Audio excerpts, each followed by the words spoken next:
மத்தேயு எழுதின சுவிசேஷம் 12வது அதிகாரம் 28வது வசனத்திலே பரிசுத்த ஆவியானவர் உங்களிடத்திலே வருகிற பொழுது, ஹல்லேலூயா, படிப்போம் 12வது அதிகாரம்.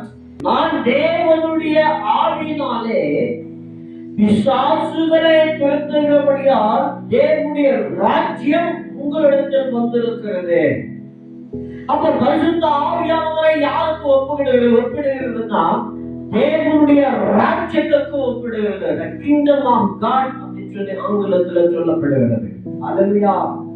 அப்போ ஆண்டவராகிய இயேசு கிறிஸ்து தேவனுடைய ஆவியினாலே பிசாசுகளை துரத்தியிருக்கிறார். அப்ப இயேசப்பா பரிசுத்த ஆவியினாலே எப்படி மனுஷமாக இருந்து நடத்தப்பட்டாரோ அப்படியாகவே நாமளும் நடத்தப்படுவோம் என்பதற்கு தான் இந்த வசனம் சொல்லப்படுகிறது. தேவனுடைய ராஜ்யம் வெறும் சாப்பிடுறது மட்டுமல்ல, தண்ணீரை குடிக்கிறது மாத்திரம் கிடையாது. அது தேவனுடைய நீதியும் சமாதானமும் பரிசுத்த ஆவியினால் உண்டாகும் சந்தோஷமா இருக்கிறது. ஹல்லேலூயா, ஹல்லேலூயா.